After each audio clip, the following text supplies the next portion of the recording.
wisata menjadi daya tarik tersendiri bila kita sedang berkunjung ke suatu daerah karena menawarkan banyak keunikan dan atraksi yang menjadi pemikatnya, sehingga menghadirkan pengalaman dan suasana yang mengesankan bagi para pengunjung. Sumatera Barat memiliki banyak desa wisata untuk dikunjungi, salah satunya di Kota Bukit Tinggi. Desa wisata Kayu Kubu menjadi salah satu desa wisata yang ada di kota ini. Seperti apakah desa wisata ini dan bagaimana perkembangannya?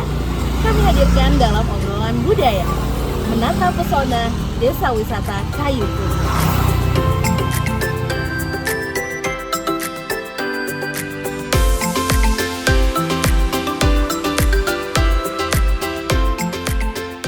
Desa wisata Kayu Kubu terletak di kawasan Geopark Ngarai Sianok, Kota Bukit Tinggi. Beralamat di Kecamatan Guguk Panjang, Kota Bukit Tinggi, Sumatera Barat. Desa wisata Kayu Kubu menjadi bagian dari Ngarai Sianok, sebuah lembah mahakarya alam yang sangat mengagumkan. Dengan panjang sekitar 15 km, Ngarai Sianok sering disebut sebagai lukisan alam yang tidak hanya menawarkan pemandangan tebing batu yang megah dengan tinggi sekitar 100 meter dan lebar 200 meter, tetapi juga dipercantik dengan aliran Sungai Batang Sianok yang berkelok-kelok di tengahnya. Panorama eksotis ini menjadi latar alam yang mempesona, terutama dengan kemegahan Gunung Singgalang yang menyertai keindahan Ngarai Sianok. Desa wisata Kayu Kubu dikelola oleh kelompok Sadar Wisata atau Pokdarwis, Desa Wisata Kayu Kubu.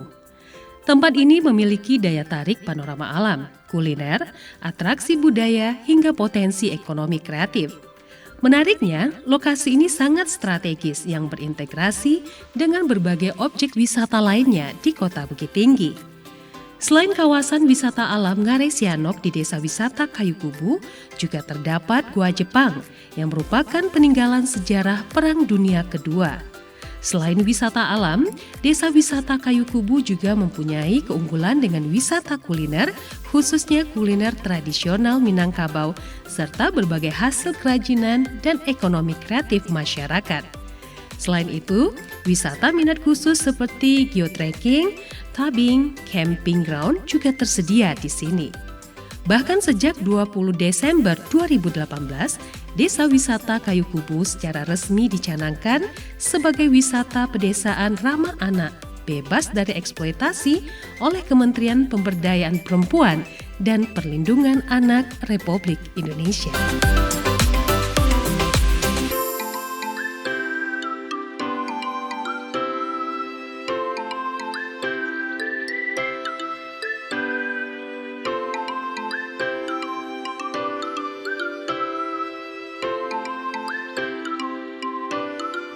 Baiklah pendengar dan juga pemirsa RRI Net dimanapun berada, kali ini kita ada di tempat yang juga sangat indah ini. Tempatnya adalah di Canyon Jungle Homestay yang berada di Desa Wisata Kayu Kubu. Dan bersama saya juga saat ini sudah ada dua orang narasumber kita, langsung kita berkenalan dan kita sapa. Yang pertama ada Bapak Eril Anwar, Ketua Desa Wisata Kayu Kubu, sekaligus manajer dari Geoset Ngarai Sianok. Selamat siang Bapak, gimana kabarnya Pak? Alhamdulillah, selamat siang. Sehat? Sehat selalu. Iya, alhamdulillah. Kemudian juga ada Bapak Irfan Bandaro Kayo, yaitu Ketua Bidang UMKM Pokdarwis Kayu Kubu. Sehat Bapak? Sehat. Alhamdulillah. Boleh dipakai sekalian mic-nya ya Pak ya? Ya, alhamdulillah sehat. Baiklah. Sekarang kita kan sedang berada di sebuah homestay yang ini juga merupakan bagian dari Desa Wisata Kayu Kubu ya Pak Eril ya. Nah, boleh diceritakan Pak Eril seperti apa sih sejarahnya ini Pak Eril ya, dan ide untuk menjadikan Ngarai Sianok atau Kayu Kubu ini menjadi desa wisata. Oke. Terima kasih pemirsa juga, terima kasih.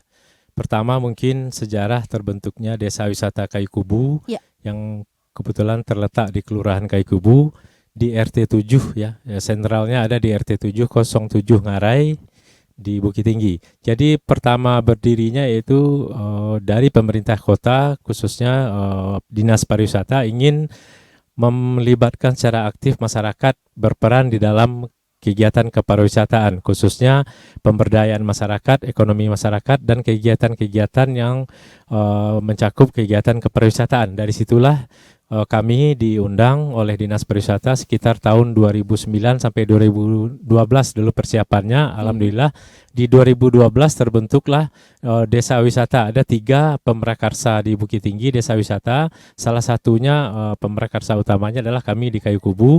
Akhirnya dibentuk berdasarkan SK Kepala Dinas Pariwisata waktu itu.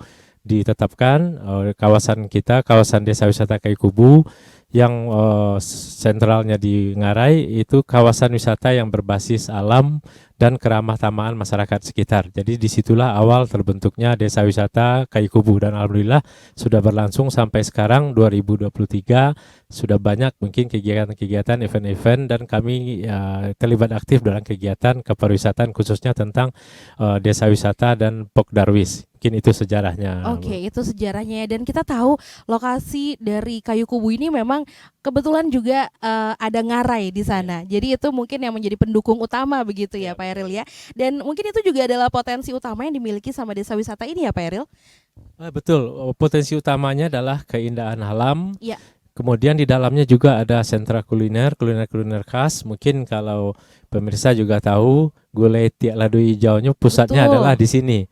Pical ayang juga ada di sini. Betul. Pical sikai juga ada di sini. Bahkan rujak panorama juga yang terkenal dulu di Museum Panorama itu juga ada di Desa Wisata Kayu Kubu.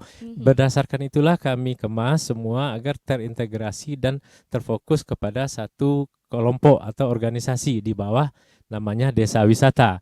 Pelakunya di dalam itu bermacam-macam, ada pemandu wisatanya juga ada, sanggar seninya juga ada, ukiran lukisan juga ada, UMKM yang Pak Irfan ini juga mengelola juga ada di situ. Jadi semua bidang-bidang yang untuk peningkatan kepariwisataan memang ternyata potensinya ada di wilayah kami gitu. Oke, ini luasnya kira-kira berapa nih Pak Eril? Cukup luas ya sepertinya untuk desa wisata desa kita wisata ini sebenarnya tidak terlalu luas karena batas kita sungai itu sudah batas dengan Kabupaten Agam.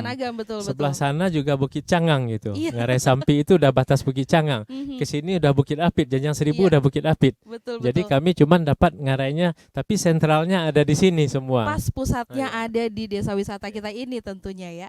Oke, tadi Pak Eril juga menyinggung tentang Pokdarwis juga nih bersama Pak Irfan tentunya. Nah, gimana nih Pak peran dari Pokdarwis dalam pengembangan desa wisata Kayu Kubu ini Pak Irfan? Ya. Setelah dibentuknya desa wisata untuk lebih meningkatkan sinergi antar warga atau masyarakat, dibentuklah kelompok Pokdarwis ini. Sadar wisata ini di tahun 2021 bulan Juli, berarti sekarang udah hampir 2 tahun. 2 tahun betul. Udah 2 tahun. Jadi setelah dibentuk dan bagaimana antar kelompok ini yang meningkatkan kesadaran untuk lebih meningkatkan pariwisata yang ada di Kayu Kubu ini. Oke. Jadi memang ini Pokdarwis ini bisa dikatakan yang intinya begitu ya, mereka inilah orang-orang yang nanti akan memajukan desa wisata kita ini, begitu juga ya Pak Eril ya, tentunya ya. Nah, anggotanya Pokdarwis yang saat ini diberdayakan ada berapa Pak Irfan? Itu sebanyak 35 orang yang aktif. Kemarin di tahun 2022 kita kerjasama dengan kelompok tani untuk mengadakan panen raya bersama.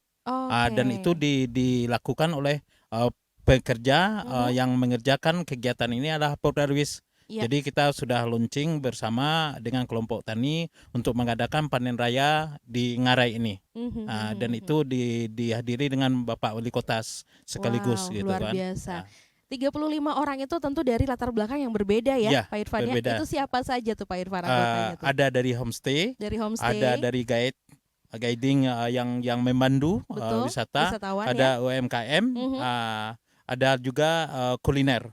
Dari kuliner juga. Kuliner juga. Lengkap ya Pak Irfan ya. Memang dalam Pokdarwis itu harus ada semua elemen berarti Pak Irfan lengkap, ya. Oke, baiklah.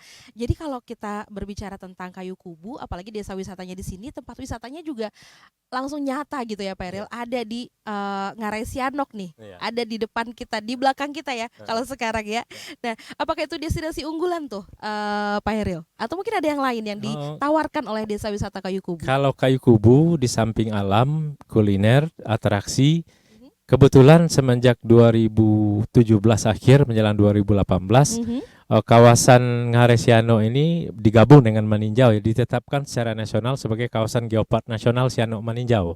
Jadi termasuk di dalam kawasan geopark Sianok Maninjau, dan untuk Bukit Tinggi kawasan Ngarai Sianok ini geosetnya, titik terkecilnya berada di Desa Wisata Kayu Kubu. Jadi kita sedang berusaha sekarang untuk di 2024-2025 agar Geopark Nasional Sianok Maninjau, di mana salah satu beradanya di Kayu Kubu, kita ajukan untuk ke UGG, UNESCO Global Geopark Dunia gitu. Dan sedang persiapan untuk itu kawan-kawan dari tim Badan Pengelola Geopark. Dengan otomatis seperti itu, otomatis tingkat kunjungan, dan bukan kunjungan orang, bukan sekedar naik bus berangkat lagi. Betul. Yang kita cari sekarang kan bukan masif tourism, tapi minat khusus gitu kan. Jadi orang datang ke Ngarai Sianok bukan makan, lihat Ngarai sebentar terus pergi lagi. Tapi kita buatkan konsep wisata yang memang orang datang ini memang membutuhkan waktu lama di sini. Dengan orang lama datang ke sini, otomatis uangnya juga beredar lama gitu, banyak beredar uangnya. Itu yang sedang kita siapkan, yang dilakukan oleh Pokdarwis di bawah manajemen desa wisata.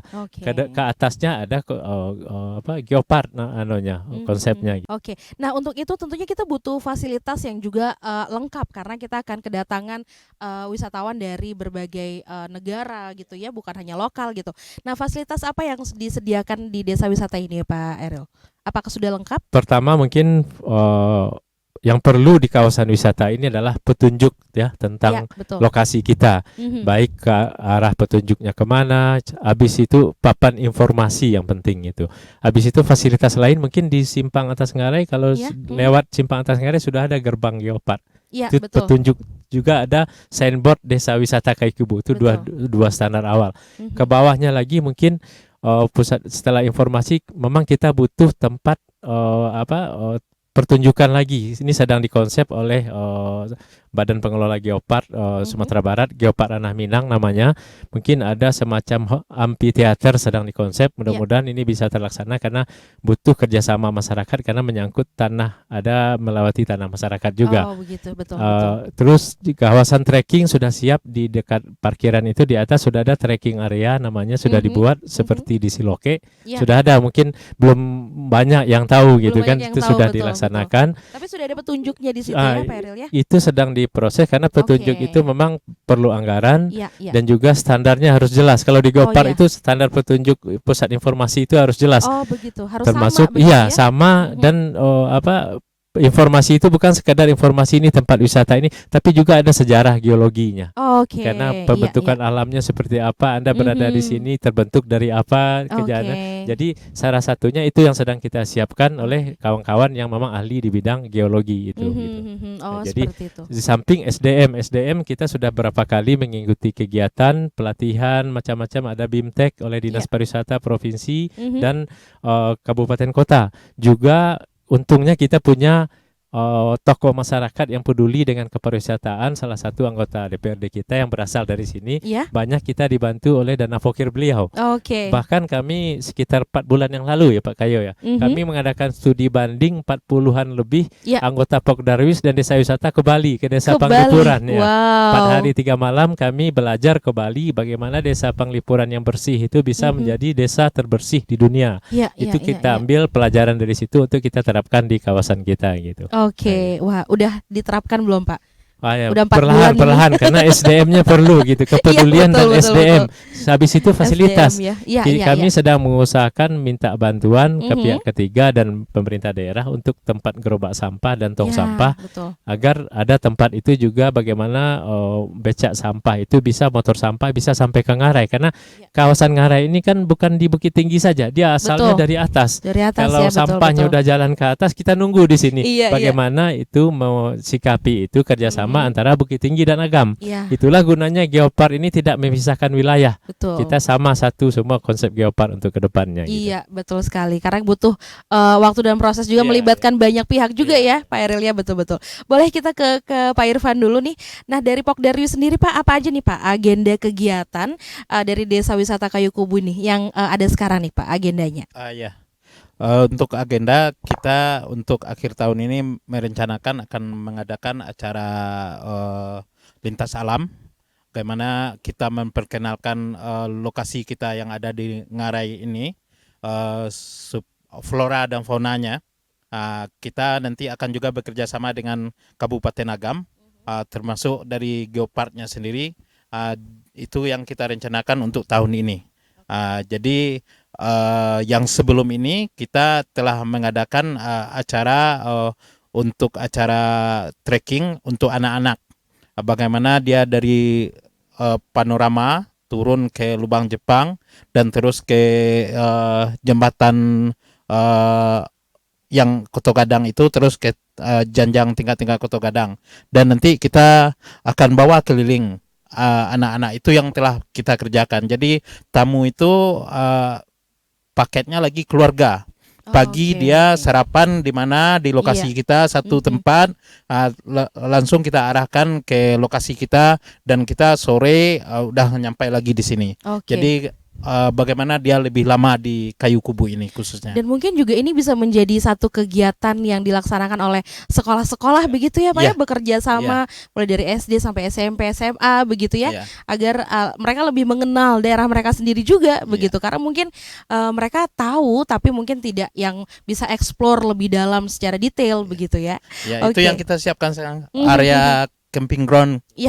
Itu kita cari bagaimana tanah yang tidak efektif kita berdayakan di lokasi Ngarai ini. Itu kita persiapkan. Itu juga atas bantuan pokir anggota dewan kita. Wah, luar biasa nih Pak. Tapi tentunya ini kan satu hal yang menantang ya.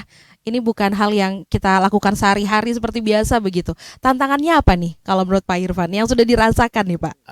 Ya namanya sebanyak itu anggota, tentu ada bagaimana kita mempersatukan visi atau misi kita ke depan gitu kan. Tentu apa yang lebih, yang simpel, yang bisa mudah kita kerjakan dulu, itu yang kita utamakan dulu gitu kan.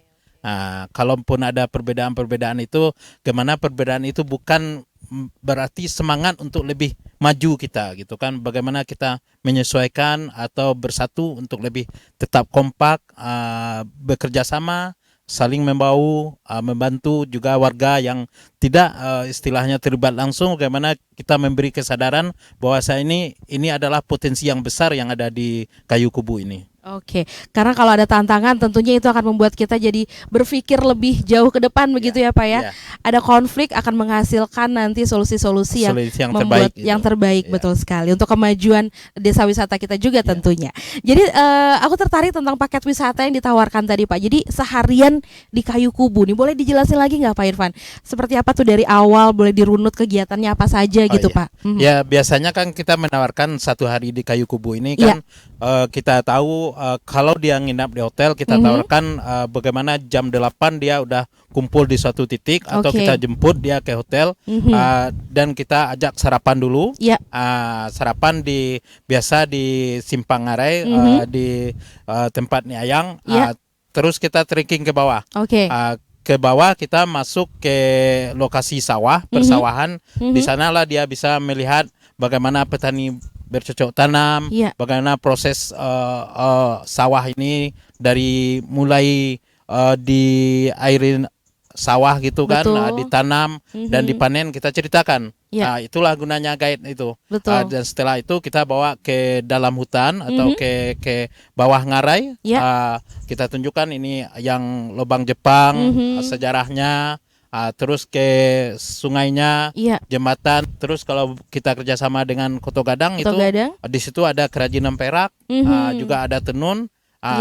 Terus kita kalau 1 hari lagi kita bisa ke Kapal Tomang. Kapal Tomang, betul. Di situ ada spesifikasinya, makanan juga ada di sana. Kita nanti kalau siangnya kita kasih dia makan nasi bungkus itu. Nasi bungkus daun itu kan, di mana lokasinya sudah ada orang yang ngantar gitu kan. Baru dia kita siang menjelang sore, kalau dia mau main di air, silakan main dulu. Kalau setelah itu kita antar sorenya ke hotel lagi atau ke homestay yang ada di sini. Wah, berarti itu memang sudah disusun sedemikian rupa begitu ya Pak ya. Dan selama ini yang Pak Irfan pernah ajak teman-teman itu udah berapa kelompok Pak? Atau mungkin yang paling besar grupnya Pak? Ada sekitar 30 orang. 30 orang.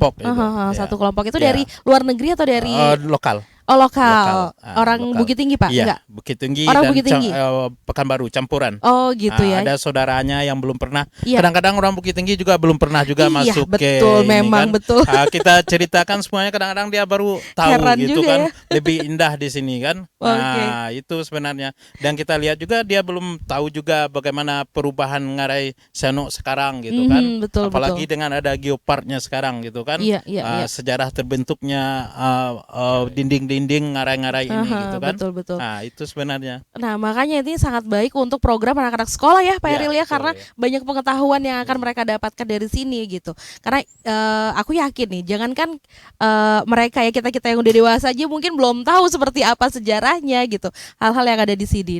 Nah, ini apakah menjadi satu concern juga nih Pak untuk dari segi pendidikan nih? Betul.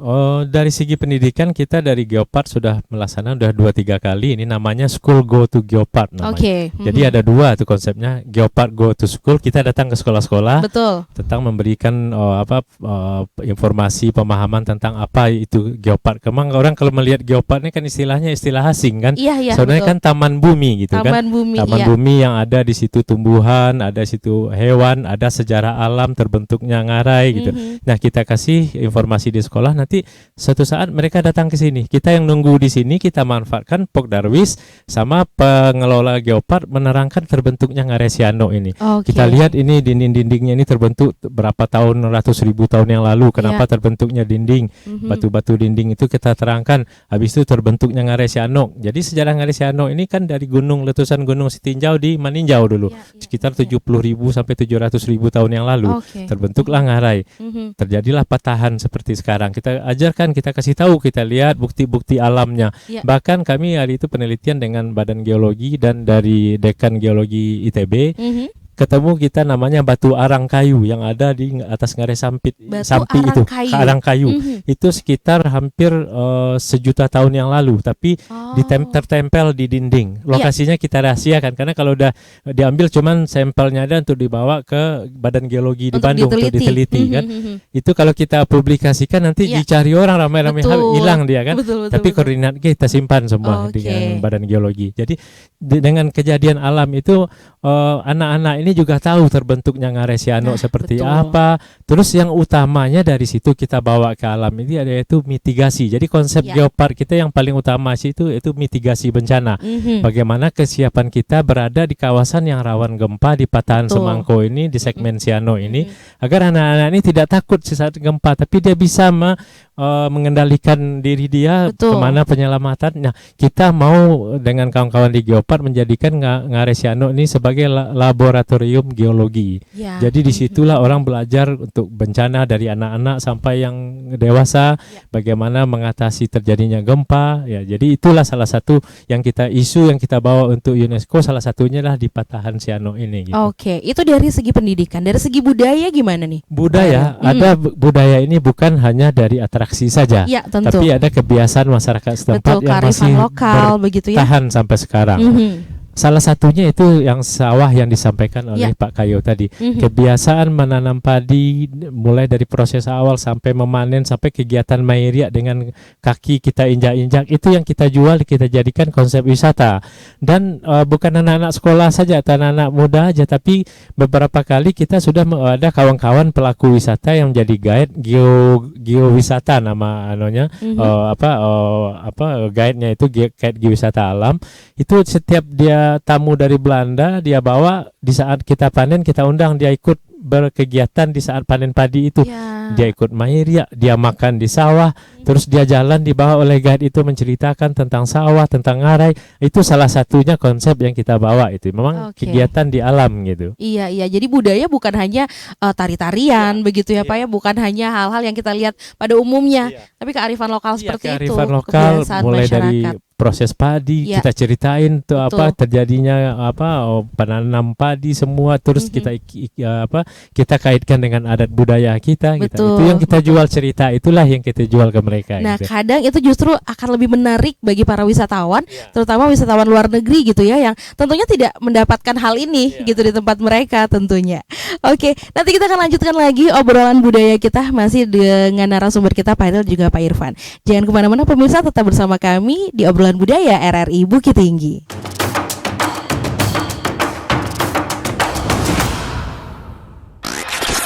the new mobile application RRI Playgo. Dapatkan fitur-fitur baru di New RRI Playgo. Daftarkan akun dengan nomor handphone atau email untuk menikmati semua fitur dan konten yang ada dalam aplikasi RRI Playgo. Nikmati siaran radio live streaming atau tonton yang Anda dengar dari seluruh program jaringan RRI yang disertai dengan fitur live chat untuk berinteraksi dengan penyiar atau sesama pengguna. Dengarkan musik favorit melalui playlist dengan berbagai genre dan dekade koleksi kami. Simak berbagai siniar dan berita dalam bentuk podcast audio dan video. Dapatkan beragam berita terkini. RRI Playgo kini dilengkapi dengan fitur sosial media yang memungkinkan pengguna untuk saling follow, like, comment, dan sharing konten. RRI Playgo menyediakan fitur favorit sehingga memudahkan pengguna untuk mengakses kembali konten yang disukai di menu library. Download RRI Playgo terbaru di Google Play Store dan Apple Store. RRI Playgo, play, enjoy.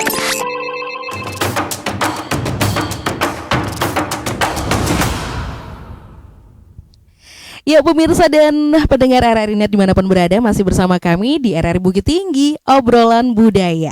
Dan tentunya juga masih bersama dua orang narasumber kita, Pak Eril dan juga Pak Irfan. Kita masih ada di Desa Wisata Kayu Kubu.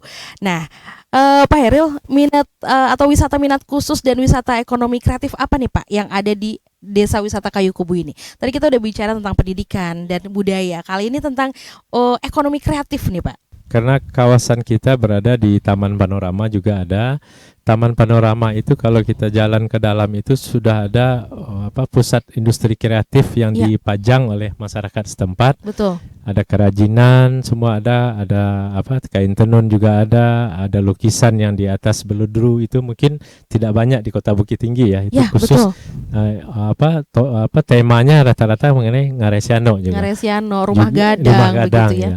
Itu adalah kemudian makanan tradisi juga ada kita di sini, makanan yang sudah turun temurun.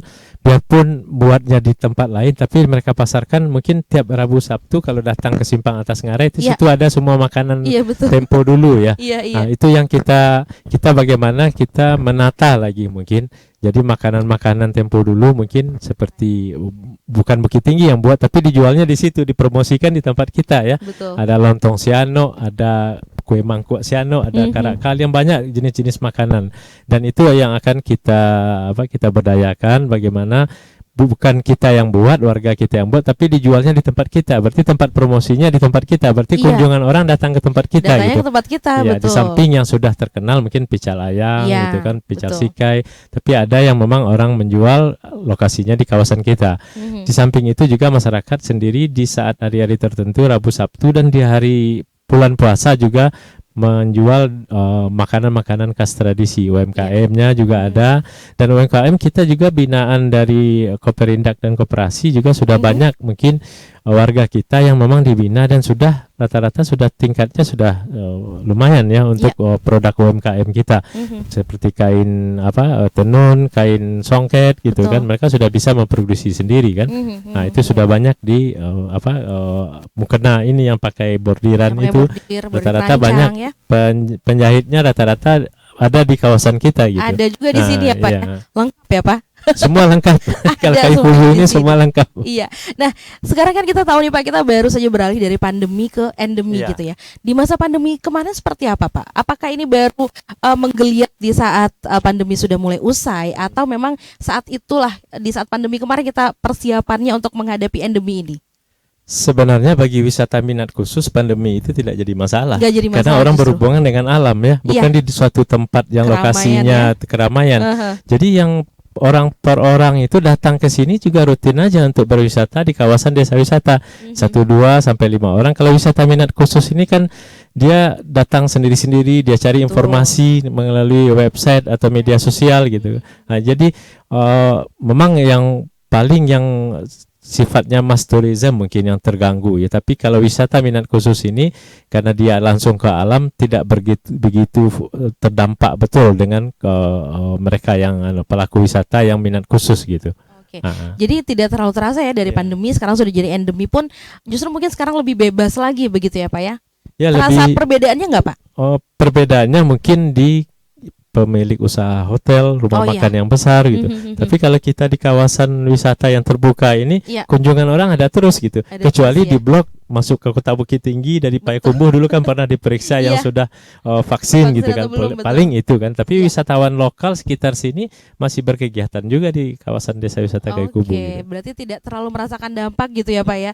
Walaupun mungkin ini malah menjadi satu solusi untuk orang-orang yang mungkin takut datang ke keramaian, ya udah datangnya ke sini. Ya, memang itu wisata alam, wisata minat khusus ini jadi solusi di saat pandemi. Gitu. Betul, jadi solusi dan sekarang karena orang sudah mengenal dari dulu, sekarang orang lebih bisa menikmati lagi begitu ya tentunya ya. Oke, nah tadi kita sempat obrolin tentang Geopark Sianok Pak. Nah itu keuntungannya apa nih desa wisata Kayukubu kita ini ada di Geopark Sianok nih Pak? Ya mungkin karena kawasan kita termasuk di dalam kawasan besar Geopark Sianok Meninjau, dia terdiri dari 2 wilayah. Ya Bukit Tinggi dan Agam. Jadi penyebutannya memang harus Geopark Sianok Meninjau. Ya, Sianok Meninjau karena delineasi namanya lintas daerah itu tidak membatasi di Geopark. Ada persyaratannya. Kalau Bukit Tinggi saja masuk Geopark tidak bisa. Gitu. Jadi ada sejarah geologi makanya ditetapkan sebagai Geopark. Dan karena ini bekas dari letusan Gunung Sitinjau berkaitan dengan Ngarai Sianok. Jadi disatukan. Disitulah makanya kita bisa ditetapkan oleh Badan Geopark Nasional, Jaringan Geopark Nasional dan Komite Nasional Geopark Indonesia untuk diakui secara nasional. Jadi itu proses awalnya dan kebersamaannya itu kita tidak terbatas antara Bukit Tinggi dengan Agam. Kemana-mana kita selalu membawa nama 2 wilayah ini. Dan keuntungannya Desa Wisata Kayukubu Pak? Keuntungan pertama tentu kegiatan-kegiatan yang berkaitan dengan geologi dan alam pasti di kawasan sini karena pintu masuknya dari sini gitu. Setelah itu baru dia ke Tarusan Kamang, ke Simarasu ada jadi Geoset Ngarai Sianok yang tempat kita sekarang ini cuma satu bagian. Dia ada 23 bagian di Bukit Tinggi Agam. 22 laginya di Agam. Tapi pusatnya di sini kita. Padahal kita cuma satu geoset gitu ya. Jadi keuntungannya ke depannya nanti Geopark ini kan jadi pusat penelitian. Jadi yang datang ke sini setelah kita diakui nanti secara internasional, peneliti-peneliti dari beberapa negara itu dia akan datang ke sini meneliti terjadinya Gunung Sitinjau, pembentukan Ngarai Sianok, dan dia bukan sehari 2 hari, dia bisa berminggu-minggu untuk melakukan penelitian untuk itu yang akan dipublikasikan ke jurnal ilmiah dia secara dunia gitu. Jadi otomatis orang-orang akan datang untuk melihat yang telah dipublikasikan. Jadi sebagai promosi juga bagi kita gitu. Betul. Karena mungkin tidak setiap geopark itu di situ ada desa wisatanya juga kali ya Pak Heril ya? Atau otomatis? Rata-rata setiap kebetulan sekitar Desember yang lalu saya ikut Rakornas Geopark Nasional di Maros Pangkep ya. Jadi kita belajar di situ sambil komunikasi dengan kawan-kawan pengelola geopark. Rata-rata di kawasan geopark itu pasti ada desa wisatanya, pasti ada Pokdarwisnya. Memang jadi itu ya? Pelaku di bawahnya itu pelaksana di bawahnya adalah Pokdarwis di Geopark itu. Betul. Gitu. Nah kalau gitu langsung nih ke Pak Irfan. Nah Pak Irfan kan sebagai ketua bidang UMKM Pokdarwis ya Pak Irfan ya. Nah seperti apa Pak pengaruh dari desa wisata kita ini terhadap UMKM Pak yang ada di sini? Iya. Itu sesuai yang dikatakan Pak Iril tadi. Memang itulah tujuan kita ada hadir menunjang kegiatan wisata. Terutama karena Geopark ini adalah suatu bidang ilmu dan penelitinya pasti banyak. Betul. Dan itu mungkin dari sekolah-sekolah atau perguruan tinggi dia akan datang ke sini meneliti dan lama hadir di sini.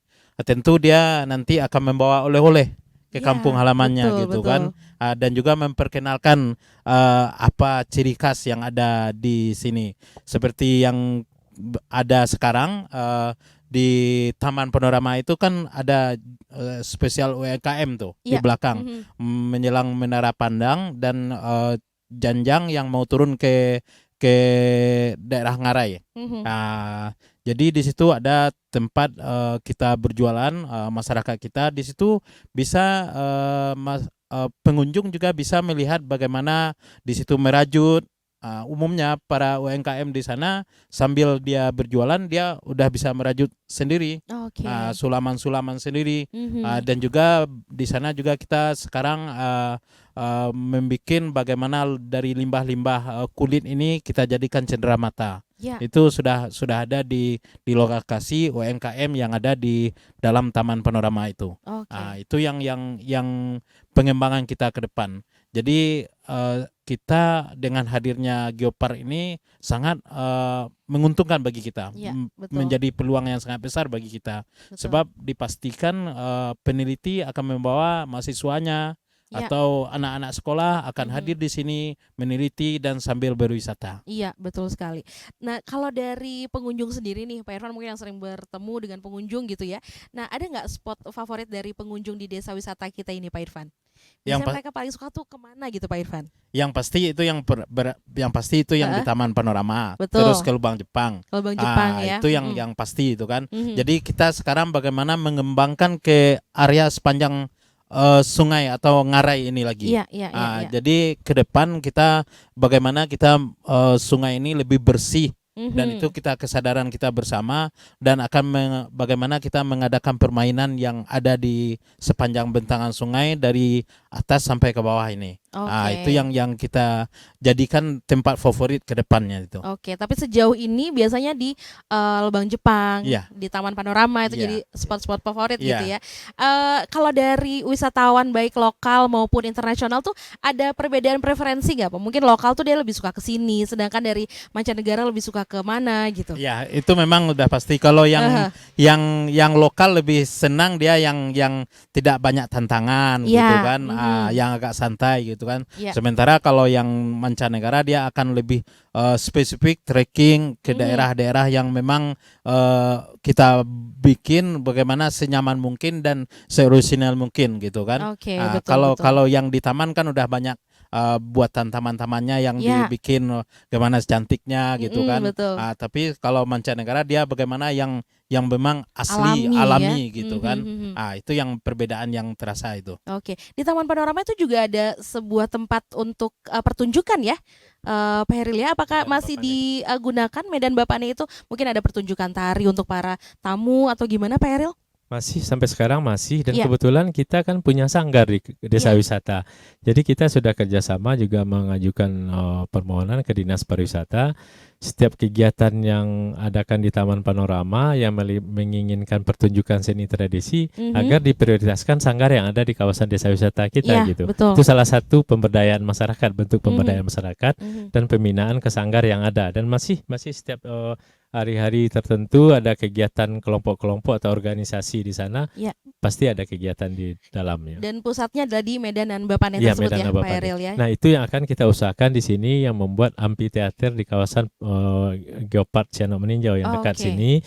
Kalau mungkin proses sedang berjalan, kalau ada nanti setiap pengunjung itu sebelum dia mengetahui bagian besar tentang Geopark, dia bisa melihat amphitheater dengan 3 dimensi, proses pembentukan ngarai Sianok seperti apa. Setelah itu baru dia berkunjung ke kawasan-kawasan titik-titik yang sudah kita tentukan ini peninggalan geologi tempo dulu, baru di situ mereka ini ada juga pertunjukan di situ nanti. Itu salah satu konsepnya gitu. Nah, jadi apa yang mereka lihat di sana nanti bisa mereka lihat langsung nanti setelah itu begitu ya, Pak ya.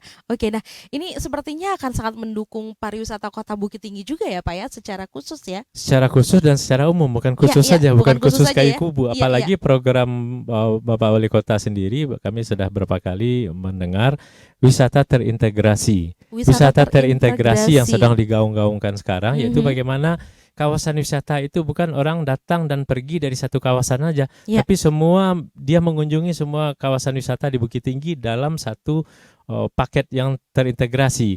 Misalnya dari Ngarai Panorama, Ngarai dia terus ke Bukit Apit, bisa melihat orang merendang kopi di situ atau bisa menikmati kopi Bukit Api. Setelah itu bisa ke Sanjay menikmati proses pembuatan kerupuk Sanjay gitu. Terus ada melalui Pokdarwis semua.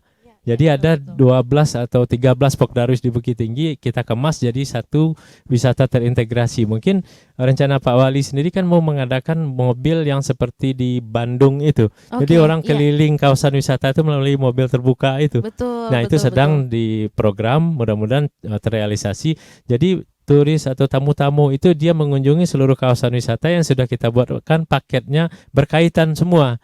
Jadi seharian dia di Bukit Tinggi udah capek, tinggal tidur aja, besok nggak pikir lagi dia kemana-mana gitu. Iya, jadi dia nggak usah nyari lagi mau kemana habis ini, mau kemana gitu ya. Dari satu paket itu mereka sudah bisa mengunjungi semua yang ada dalam paket tersebut gitu itu ya Pak kudanya ya. Pok Darwis saling bekerja sama. Jadi di Bukit Tinggi ini ada beberapa Pok Darwis kita satukan. Nah, baru kita buatkan paket mereka yang saling berkaitan semua gitu. Dan punya beda semua ciri khasnya. Itu yang kita utamakan. Jangan ini ngikut ini. Betul. Jadi apa yang mereka dapatkan di Kayu Kubu tidak ada di Bukit tidak Apit. ada di Bukit Apit.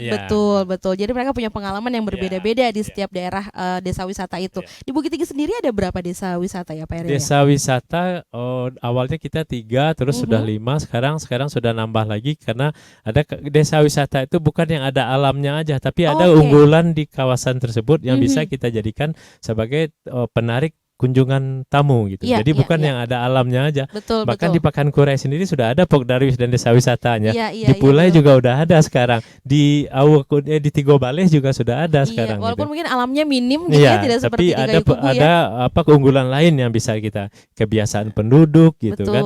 Betul. Dari sejarah juga bisa, dari gedung-gedung lama juga bisa gitu. Betul sekali. Jadi itu yang akan dijual nantinya istilahnya begitu ya Pak ya. Nah, kalau dari Pak Irfan sendiri nih Pak, peran masyarakat nih Pak dalam mendukung program Pok Darwis di Kayu Kubu ini khususnya seperti apa Pak? Kalau di Kayu Kubu semua peran masyarakat memang sekarang sudah sangat mendukung dan sudah istilahnya sudah mulai bagaimana dia melayani tamu, bagaimana menjaga kebersihannya, itu udah mulai kesadarannya di masyarakat. Kita lagi tidak perlu lagi mempromosikan, cuma kita seperti yang Pak Eril bilang tadi, bagaimana kita menjual paket ini, wisata ini, Pok Darwis ini, antara Pok Darwis satu kelurahan bekerja sama dengan Pok Darwis yang ada di kelurahan lain. Seperti kita bagaimana sekarang Ngarai Sianok itu kalau berwilayah sekarang di Janjang Seribu itu ada di Bukit Apit. Iya, betul. Jadi bagaimana kita menjualnya itu satu paket lagi gitu kan, agar wisata itu lebih lama lagi dan lebih mengenal lagi. Umpamanya sekarang di Kayu Kubu nggak ada yang merandang kopi. Bagaimana proses kopi Bukit Apit itu kan, tentu dengan kerjasama inilah saling menguntungkan. Jadi waktunya pun lebih lama, trackingnya kita istilahnya kerjasama kita lebih erat lagi. Bagaimana Jenjang Seribu itu yang orang tahu itu ada di kawasan Bukit Apit, dan di sana nanti bagaimana kita menjual potensi yang ada lagi di sana. Jadi itulah yang kita harapkan ke depan gitu kan, adanya sinergi antara Pok Darwis ini. Jadi orang itu akan lebih lama dan lebih banyak tahu gitu kondisi yang ada di Bukit Tinggi ini. Karena tentunya ini juga jadi salah satu tantangan juga ya Pak ya, untuk menyatukan banyak potensi-potensi wisata begitu yang ada di Kota Bukit Tinggi ini beda-beda setiap daerah. Tapi kalau kita nggak punya visi yang sama, tentunya sulit juga untuk disatukan begitu. Nah, khusus untuk Kayu Kubu nih Pak, peran masyarakat seperti apa sih Pak, dilibatkan dalam hal apa aja nih masyarakat di dalam kegiatan di desa wisata ini? Ya, setiap masyarakat memang kita kasih peran. Misalnya seperti kalau umpamanya hotel sudah penuh, bagaimana homestay kita yang ada di sini, kita semuanya kita beri kesempatan. Untuk istilahnya mengakomodir tamu yang tidak ada tempat atau tidak dapat hotel. Dan kalaupun ada kegiatan massal atau kegiatan yang lebih besar, skopnya lebih banyak, itu masyarakat yang kita libatkan untuk membuat nasi,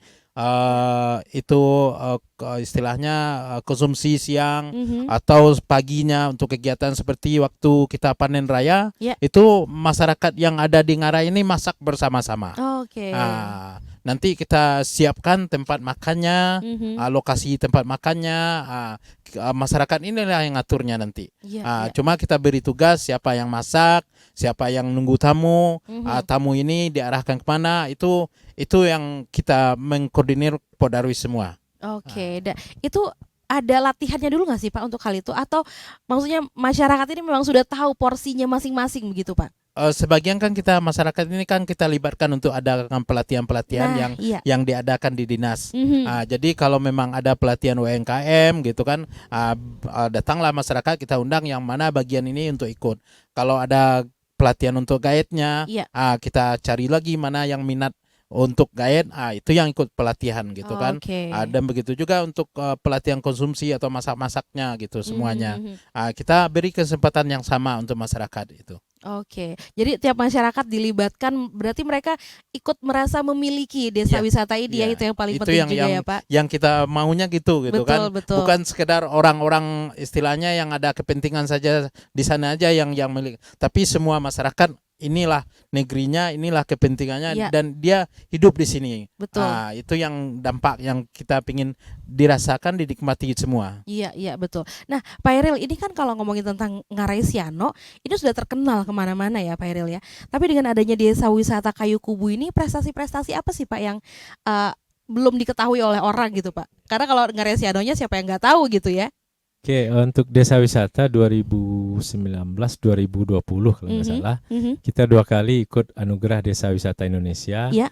Yang pertama kita masuk 300 besar nasional dari sekitar 17.000 desa wisata seluruh Indonesia ya. Kita sampai ke 300 nasional.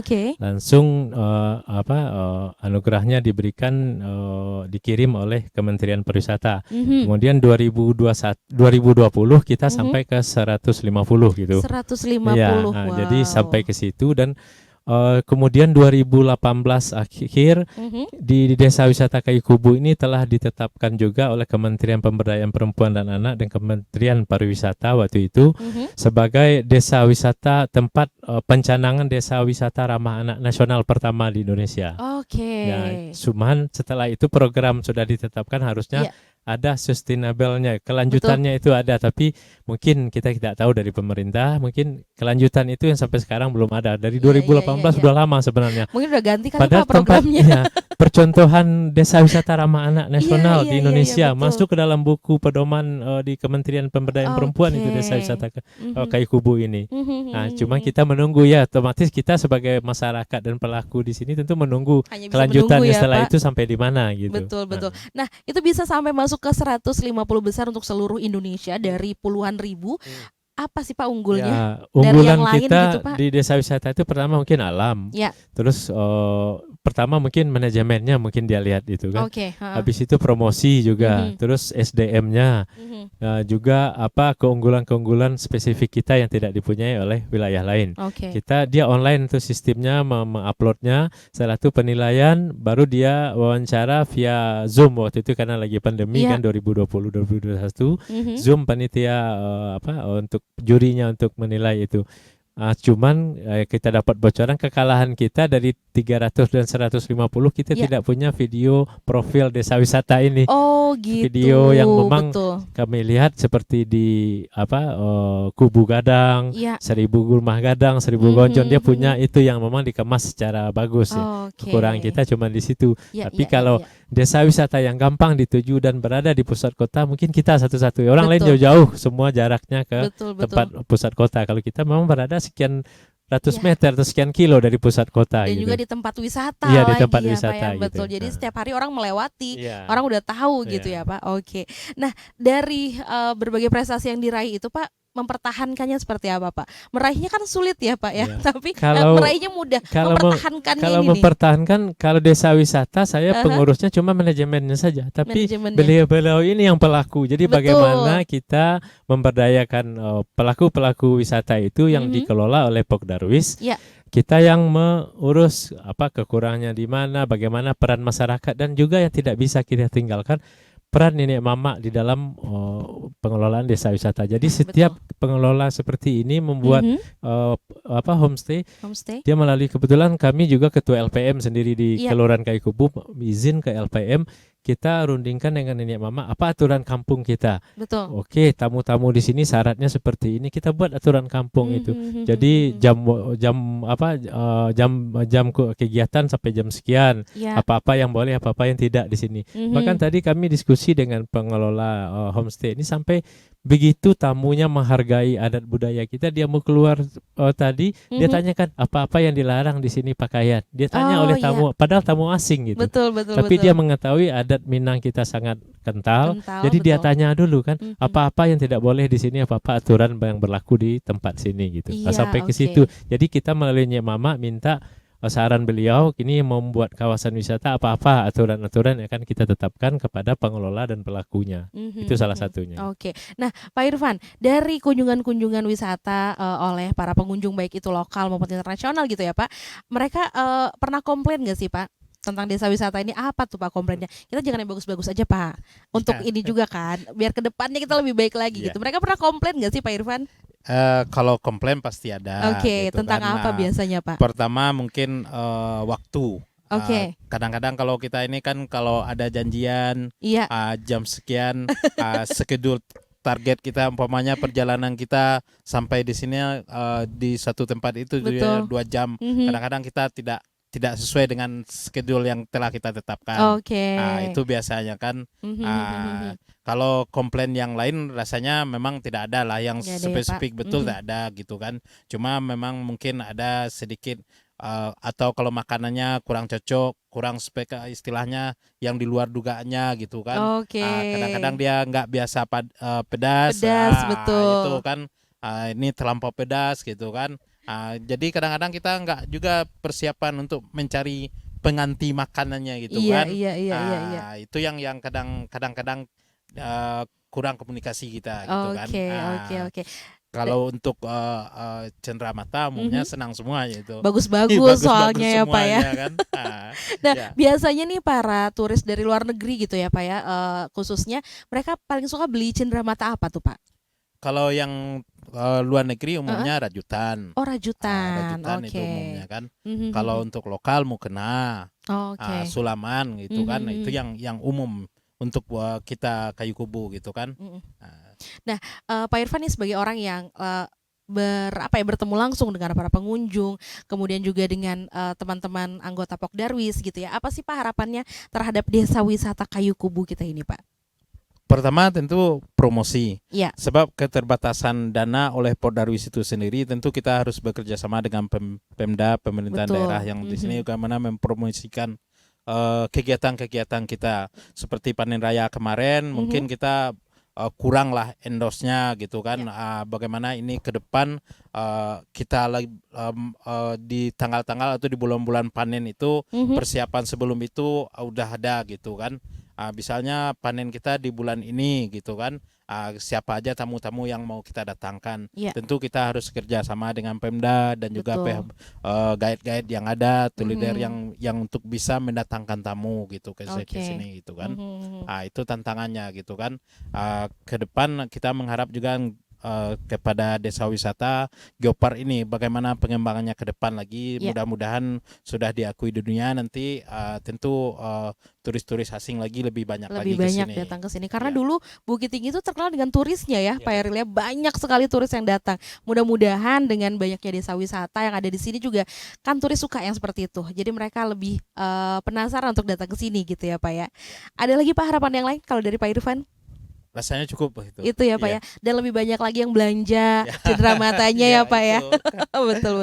Nah, kalau dari Pak Eril sendiri nih Pak, apa nih harapannya untuk desa wisata kita Pak? Untuk desa wisata mungkin pembinaan ya. Jadi setelah lomba ini jangan hilang setelah lomba. Jadi setelah ini ada kelanjutannya, mau diapakan desa wisata, dikembangkan bagaimana pengembangan pembinaan termasuk Pokdarwis yang ada di dalamnya. Kemudian untuk informasi, kebetulan Jambore Geopark kemarin 25 sampai 28 Juli di Sawah Lunto kita mengikuti dari Bukit Tinggi, ada 10 orang mewakili termasuk kami sendiri. Alhamdulillah telah ditetapkan sekali 2 tahun Jambore Nasional Geopark itu. 2025 adanya di Ngaresiano nanti. 2025. Dan itu diikuti oleh seluruh badan pengelola Geopark seluruh Indonesia sama undangan dari UNESCO gitu. Wow, luar Jadi biasa. tingkatannya bukan nasional lagi nanti UNESCO, nanti internasional ya, itu.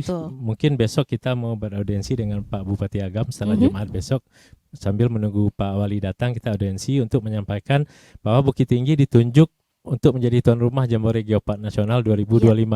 Itu dampaknya sangat besar sekali apabila kita persiapkan secara matang karena dibantu oleh Dinas Pariwisata Provinsi itu sama dari pusat gitu, dari Bappenas gitu.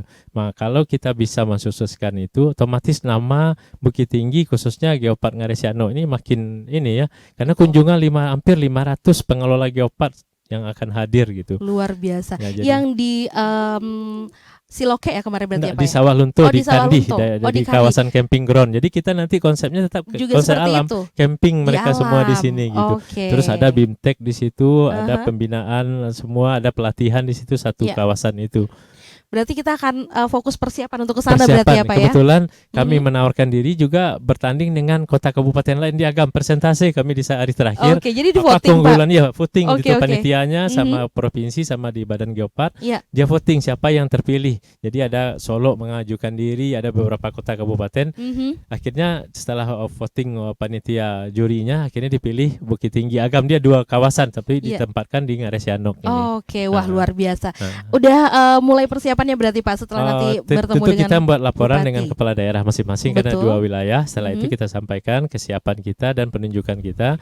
Terus apa program untuk persiapan di 2025 itu. Oke, nah akan lebih fokus ke sana berarti ya Pak ya, Ya. untuk kelihatannya 2 tahun, tapi itu akan sangat sebentar sekali untuk persiapan. Dan kita menawarkan kalau kemarin kan pihak ketiga yang melaksanakan karena Dinas Pariwisata Provinsi baru pertama itu Jambore.